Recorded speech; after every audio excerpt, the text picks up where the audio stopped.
Hello, and welcome to the best and last video on pride you will ever need. Probably one of the most humble people ever. I'm probably one of the most humble people ever, actually. Hello, welcome back to the Salt of the Earth, the channel dedicated to encouraging myself and you to be the best people we can possibly be. Today we're going to talk about pride and humility a little bit. Specifically, we're going to try to define a boundary for pride and find a balance so that we better know what it is and how to avoid having it. No doubt you've all been told numerous times that pride is bad and something we should avoid. It puts up, it alienates us from other people and puts up a lot of roadblocks to living the way we should live.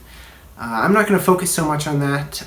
No doubt you've been told numerous times, you've been sat through a lot of sermons on pride, or you've been told in daily life to not be so proud or so self-centered.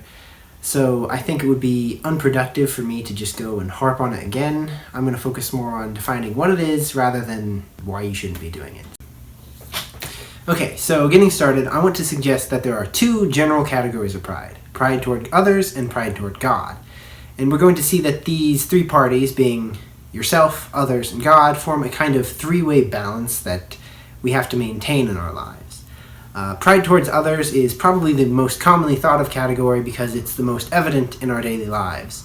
It's pretty obvious when someone is inflating themselves, and I think it's a lot easier to recognize when you're being prideful toward another person than when you're being prideful toward God.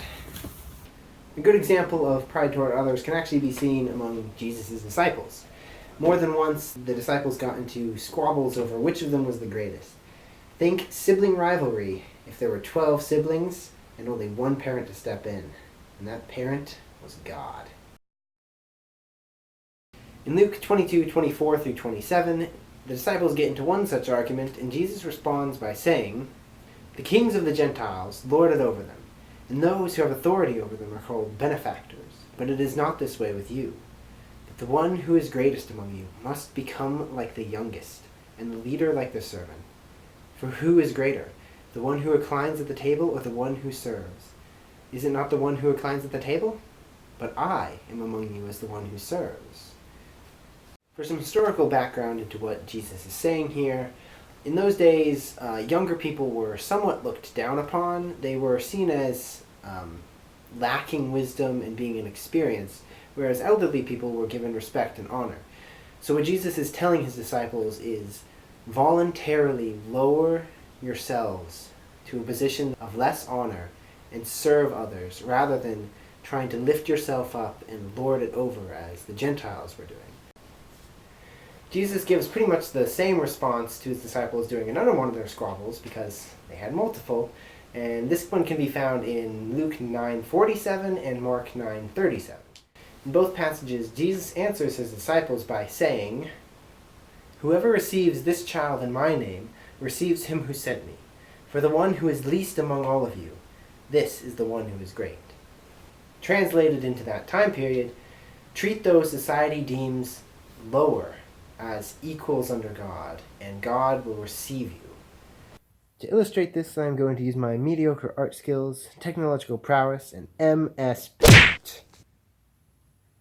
Except I'm not actually going to use that, I'm going to use something else.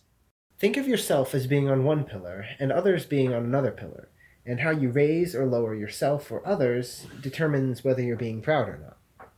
When the disciples were arguing over which of them was the greatest, they were elevating themselves above their fellow disciples. Jesus then showed them that the correct thing to do was to place others on an equal level and, in fact, to serve them, placing them slightly above us. We see this more clearly in John 13:34, where Jesus tells his disciples, "A new commandment I give to you, that you love one another even as I have loved you." This verse is particularly powerful when we consider that Jesus is saying this right before he's taken into custody and crucified. So he's telling us to love others in the same way that he loves us, right before he shows that he loves us enough to die for us. We ought to love others the same way, putting them above ourselves.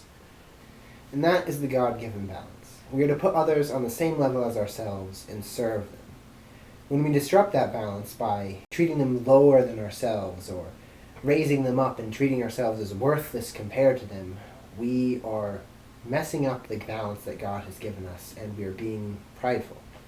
In Luke 18:9-14, Jesus tells the story of a Pharisee praying in the temple. The Pharisee gets up to pray and says, "God, I thank you that I am not like other people, swindlers, unjust, adulterers, or even like this tax collector. I fast twice a week. I pay tithes of all that I get." Not only does the Pharisee push down others, but he elevates himself to the point of perfection. He believes that he is righteous and blameless. Meanwhile, the nearby tax collector hangs his head in shame and cries out, beating his chest, "God, be merciful to me, the sinner." Of the two men, Jesus said that the tax collector would be justified rather than the Pharisee. Pride got in the way and prevented the Pharisee, who was doing some good things and was avoiding some terrible sins, prevented him from being justified because he did them with wrong motives and was proud about his actions and thought that he was already there, that he was righteous, when that wasn't really the case. The tax collector, on the other hand, was humble. He recognized his low position before God and admitted his sins. And this leads us into the second category of pride, which is pride toward God. The tax collector in this story is humble, but not toward other people. In fact, he's ignoring other people for the moment and focusing on him and God. As we live our lives, we can live with the wrong or right balance, both toward others and God. We've already established that we should place others on a level close to ours. It should come as no surprise that the proper position for the creator of the universe is a ways above us. Paul makes it his life's mission to carry out that balance. In Philippians 1:19-21, he writes, "Yes, and I will rejoice, according to my earnest expectation and hope, that with all boldness Christ will even now as always be exalted in my body, whether by life or by death."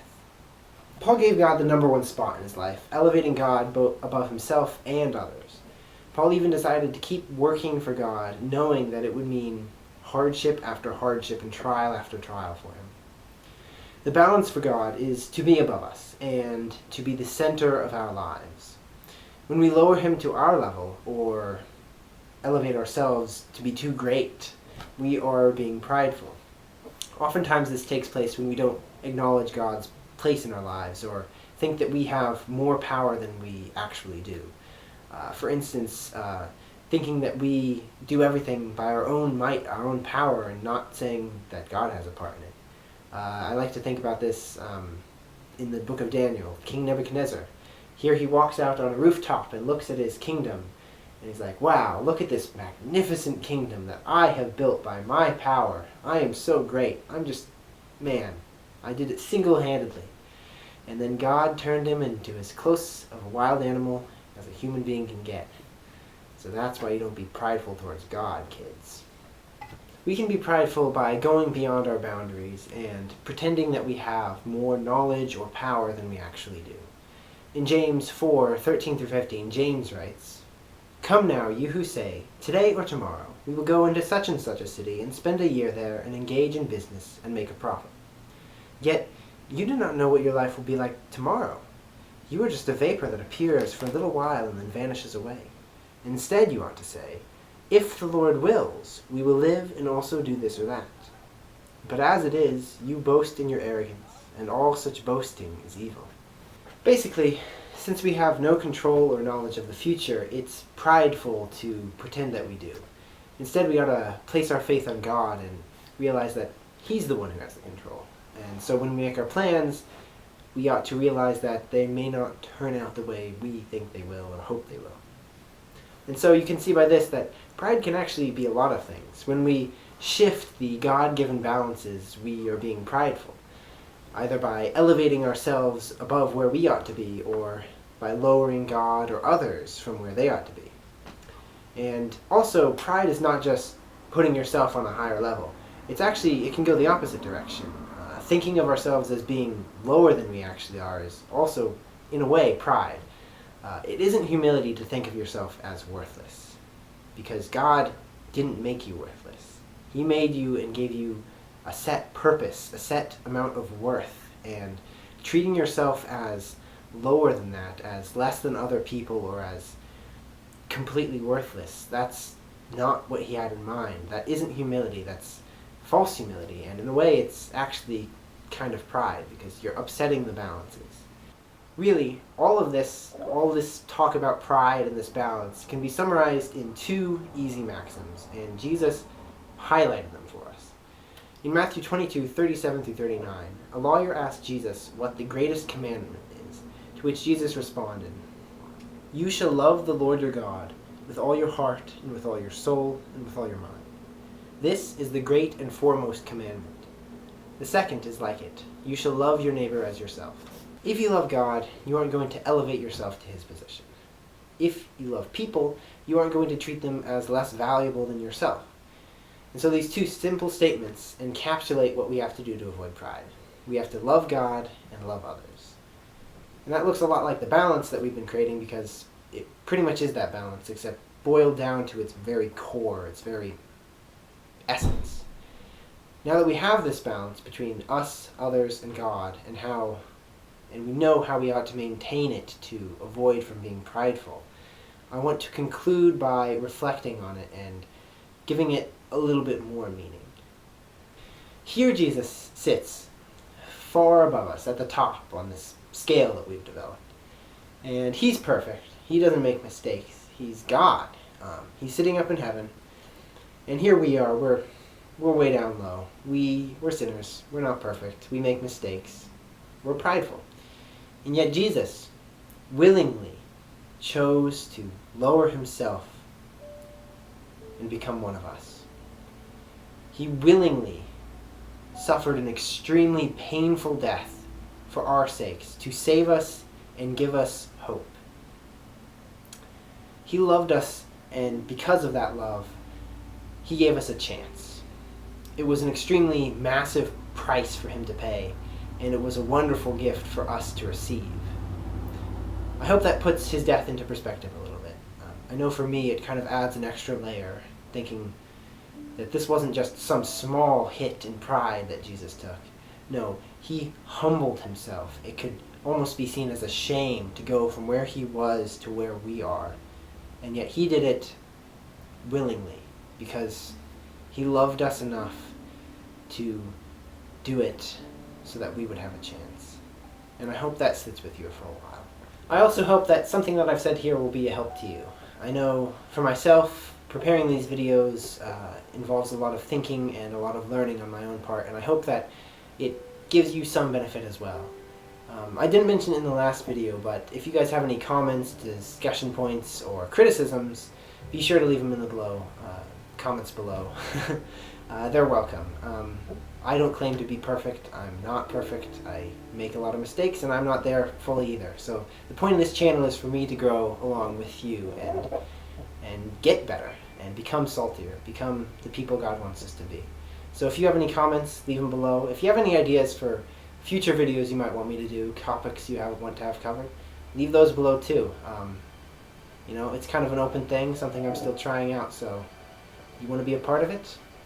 Say something. I hope you have a wonderful week, and I trust that God will be with you. Cheers. No tea, but cheers.